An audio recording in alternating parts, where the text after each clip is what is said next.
कुंतुम Khaira उम्मतिन उखरिजत लिन्नास तामुरूना bill मारूफी व तनहौना अनिल मुनकर, कि तुम्हें अल्लाह ने बेहतरीन नेशन बनाया, बेहतरीन कौम बनाया है, तो सोच तब्दील होने की ज़रूरत है यूथ की, कि जो बेहतरीन उम्मत है उसका कैरेक्टर भी फिर बेहतरीन होना चाहिए, क्योंकि वो लीडरशिप पोजीशन में, अल्लाह ने उम्मत मुस्लिमा को लीडरशिप पोजीशन दी, और लीडर्स जो होते हैं वो फिर बुरा रवैया नहीं दिखा सकते, फिर उनमें कुछ खास चीज़ें होनी चाहिए, और इसी से कौमों की सोच बदलती है और तकदीर बदलती है। मैं हमेशा जापानीज कौम की मिसाल देता हूँ कि उन्होंने सबसे ज़्यादा वर्किंग अपनी कौम पर और यूथ की कैरेक्टर बिल्डिंग पे की शुरू में, बिकॉज दे न्यू कि कैरेक्टर इज एवरीथिंग। और कुछ बहुत ज़बरदस्त मिसालें उनकी मैं आपको दे सकता हूँ। हर कौम में कोई ना कोई अच्छी बात होती है ना। फुटबॉल वर्ल्ड कप 2018 में मैंने खुद एक सीन देखा कि उनके तमाशाई हार गए, जापान निकल गया वर्ल्ड कप से, लेकिन जाहिर है कि स्टेडियम छोड़ने से पहले सारा स्टेडियम खुद साफ करके गए, जो रैपर्स थे वो डस्टबिन में खुद फेंक कर गए। तो ये एक इमेज देकर गए अपनी कौम की, अपनी पहचान, ठीक है ना। इसी तरह उनकी जो टीम थी वो ड्रेसिंग रूम को साफ सुथरा करके बहुत अच्छा छोड़ कर गए, ताकि पता लगे कि यहाँ पे कोई डिसेंट लोग आए थे। तो ये छोटी छोटी चीजें होती हैं जो कौमों की पहचान होती है। और अगर आप प्रॉफिट सल्लल्लाहु अलैहि वसल्लम की भी शुरू की टीचिंग्स देखें तो वो क्या थी, मक्का की टीचिंग्स, वो कैरेक्टर बिल्डिंग की टीचिंग्स है सारी की सारी। और मदीना की टीचिंग्स देखें तो वो कम्युनिटी बिल्डिंग की टीचिंग्स है, क्योंकि यही दो चीजें ना। पहला ये है कि इंसान अपना कैरेक्टर बिल्ड करे, उसके बाद कम्युनिटी बिल्डिंग पे आ जाए। कम्युनिटी बिल्डिंग है गुड टू द नेबर्स, एक दूसरे की मदद करना, एक दूसरे का हाथ बटाना, एक दूसरे के दुख सुख में साथ रहना। तो वहां ब्रदरहुड बहुत नजर आती है और कम्युनिटी बिल्डिंग, और मक्का में कैरेक्टर बिल्डिंग होगी। अब कैरेक्टर बिल्डिंग की बहुत सी थ्योरीज हैं, बहुत से नेशंस कैरेक्टर बिल्डिंग करते हैं, लेकिन मुसलमान बहुत स्पेशल है, बहुत स्पेशल है इस हवाले से कि हमारे पास कैरेक्टर बिल्डिंग का वो फॉर्मूला है जिससे मैं समझता हूं कि बहुत क्विक और एफिशिएंट कैरेक्टर बिल्डिंग हो सकती, और वो है तकवे का कॉन्सेप्ट, अल्लाह के साथ अटैचमेंट का कॉन्सेप्ट। अब जाहिर है कि नॉन मुस्लिम्स वो अल्लाह के साथ वो अटैचमेंट तो नहीं है उनकी, और सेकुलरिज्म के बाद तो मजहब की वैसे ही वहां पे मुदाखलत बहुत कम हो चुकी है, लेकिन इस्लाम अल्हम्दुलिल्लाह अभी तक हमारे पास इस्लाम है। तो इस्लाम इज द आंसर। जो कैरेक्टर बिल्डिंग, जो मॉरल्स इस्लाम बनाता है वो कोई भी और फलसफा हयात या कोई भी और सिस्टम नहीं बना सकता। तो इस पे इंशाल्लाह आज मैं बात करूंगा कि गुड कैरेक्टर है क्या, और गुड कैरेक्टर के क्या इंडिकेटर्स हैं, और हम क्या कर सकते हैं कि हम मजबूत किरदार अपना बनाएं। क्योंकि वही बात है, किरदार मजबूत है तो सारे मामलात जो है इंसान के बहुत अच्छे हैं। सो पहली चीज आप ये समझें कि हम जिस एज में रह रहे हैं उसमें जो गुड मॉरल्स और गुड कैरेक्टर है उसकी कोई खास वैल्यू नहीं शो की जाती, इसलिए फिर लोग इस तरफ आते भी नहीं है। देखे ना, मूवीज, एडवर्टीजमेंट्स, किसी दौर में कुछ मॉरल्स पे और गुड कैरेक्टर पे कोई थीम होती थी उनकी। अब हर मूवी, हर टीवी सीरीज या एडवर्टीजमेंट की थीम आपके सामने मटीरियलिज्म है ना, fashion, glamour, materialism. Because consumerism का दौर है, हाइपर कंज्यूमरिज्म के दौर में हम रह रहे हैं, तो उन्हें कंज्यूमर्स चाहिए। तो अब वो मैसेजेस आना बंद हो गए हैं कि सलाम करके गुजरो। किसी दौर में ऐड आते थे, आपने देखा होगा, केले का छिलका फेंका, तो पीटीवी के एड्स मुझे अभी तक याद है। तो वो एक बुजुर्ग गुजरते थे कि बेटा ये डस्टबिन में फेंक दो।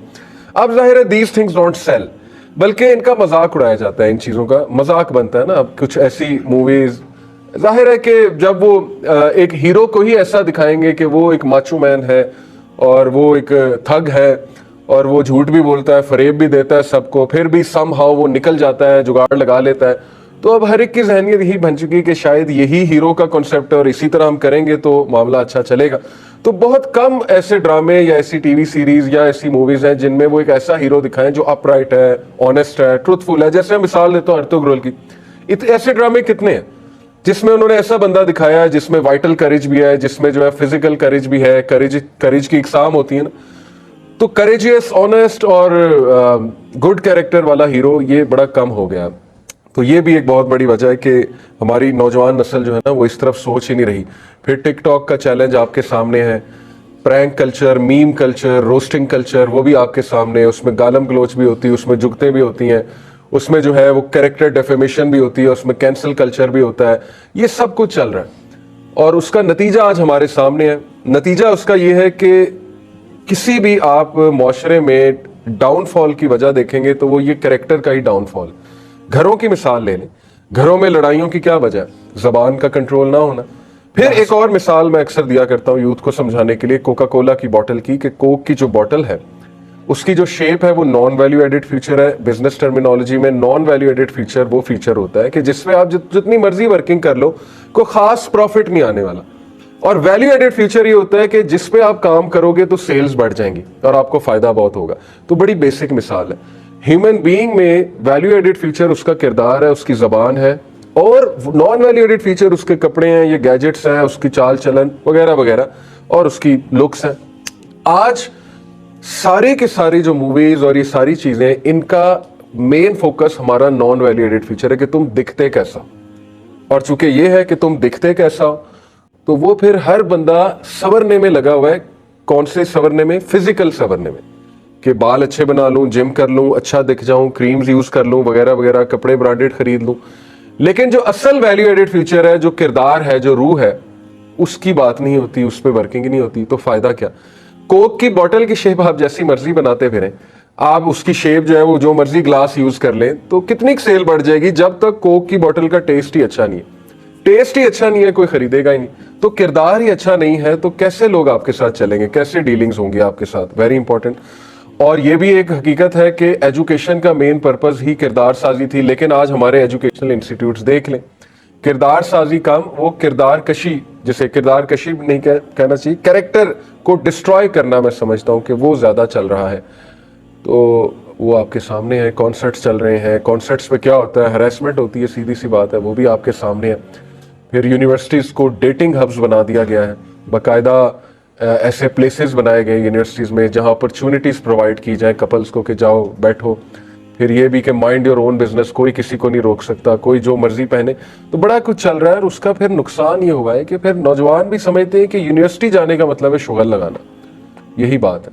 तो हालांकि मदारिस और यूनिवर्सिटी, मदारिस इन द सेंस स्कूल्स की बात कर रहा हूँ, और यूनिवर्सिटीज का पर्पस था किरदार साजी, कैरेक्टर बिल्डिंग। अगर एक एजुकेशन सिस्टम आपको अच्छा इंसान ही नहीं बना सका तो वो फेल है। अगर उस एजुकेशन सिस्टम ने आप में इंफीरियोरिटी कॉम्प्लेक्स डाल दिया है, रैट रेस डाल दिया है, कट थ्रोट कंपटीशन डाल दिया है, सर्वाइवल ऑफ द फिटेस्ट डाल दिया है, तो वो एक फेल्ड एजुकेशन सिस्टम। और उसने आपको झूठ बोलना सिखा दिया, आपको चीटिंग करना सिखा दिया उस एजुकेशन सिस्टम ने, कंपटीशन, नेगेटिव कंपटीशन में डाल दिया है आपको, तो आपकी पर्सनैलिटी वीक कर दी है, आपको बुरी हरकतें सिखा दी हैं। तो इसका मतलब वो एजुकेशन सिस्टम टोटल फेलियर। और करंटली अल्लाह माफ़ करे यही जो है वो हालत है। ये मेरे अल्फाज नहीं है, HEC के चेयरमैन ने रिसेंट बयान दिया। उसने कहा कि हमारे स्कूल्स और यूनिवर्सिटीज़ ना अच्छा पढ़ा रहे हैं, ना अच्छा इंसान बना रहे हैं। ये उसके अल्फाज, ठीक है? तो उसके अल्फाज matter a lot because he is the chairman of HEC, higher education committee. उसका चेयरमैन ये बात एक्नॉलेज कर रहा है, तो फिर ये बात एक हकीकत है।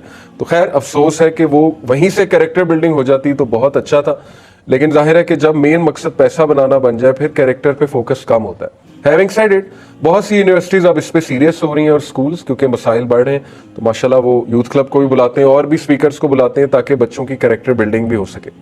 माइकल जोसेफसन ये एथिक्स के एक प्रोफेसर हैं अमेरिका में, और लॉ मेकर भी हैं, लॉयर भी हैं, तो बड़े अच्छे इनके कुछ कोट्स हैं, वो मैं आपको सुनाता हूँ। ये सुनाने का मकसद ये कि आप देखें कि ओवरऑल हर कल्चर में गुड कैरेक्टर की बड़ी इंपॉर्टेंस है। तो उन्होंने कहा कि good character is more important than wealth, good looks, popularity and even education. These things do not guarantee happiness and often they become obstacles to developing good character. उन्होंने कहा कि गुड कैरेक्टर दौलत से, अच्छी लुक से, popularity से और even education से भी ज्यादा जरूरी है, बल्कि अक्सर ये चीजें इंसान के लिए ऑब्स्टिकल होती हैं हैप्पीनेस में और उसके गुड कैरेक्टर में। ये बड़ी गहरी बात है, इसको मजीद डिस्कस करेंगे। फिर उन्होंने कहा कि good character is the single most important attribute of a successful and वर्दी लाइफ। अगर सक्सेसफुल और वर्दी लाइफ गुजारनी है तो उसके लिए गुड कैरेक्टर सबसे इंपॉर्टेंट ट्रेट है। तो इंशाल्लाह गुड कैरेक्टर एक्चुअली है क्या? अमेरिकन प्रोवर्ब एक आपको सुनाता हूं, वो ये है कि the most important thing you wear is your character. सबसे इंपॉर्टेंट चीज जो आप पहनते हो वो आपका किरदार है, वो आपके कपड़े नहीं है। तो किरदार अगर बुरा है और कपड़े बहुत अच्छे हैं तो फिर जाहिर है कि कोई बंदे ने अचीवमेंट नहीं की। अब आते हैं हदीस की तरफ कि इंपॉर्टेंस क्या है गुड कैरेक्टर की। रसूलुल्लाह सल्लल्लाहु अलैहि वसल्लम ने फरमाया, Nothing is heavier upon the scale of the believer on the day of resurrection than his good character.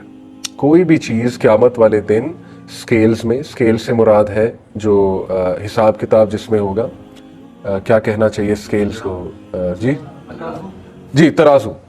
तराजू में कोई भी चीज़ हैवियर नहीं होगी सबसे ज़्यादा गुड कैरेक्टर के अलावा। Verily Allah hates the shameless obscene person. अल्लाह को शेमलेस और ऑब्सीन इंसान नहीं पसंद है, जिसको जुबान पे ही कंट्रोल नहीं। वही शेमलेस और ऑब्सीन से ये मुराद है। एक और हदीस में आता है, ये सुनन तिरमिज़ी की हदीस है, एक और हदीस में आता है कि क़यामत वाले दिन अल्लाह उस शख्स की तरफ रहमत की निगाह से देखेगा भी नहीं जिसकी ज़बान के डर से लोग उससे मिलना छोड़ देते, घबराते थे, उसके पास बैठते, उसके पास जाते, क्योंकि उसकी ज़बान बहुत तेज़ थी। तेज़ ज़बान से मुराद है कि फॉल्ट्स ढूंढना, लोगों को जुगते मारना, ठीक है ना, लोगों को ताना और ताने देना, और या कोई कड़वी बात कर देना लोगों को, तो वो बहुत सख्त वईद है उसकी।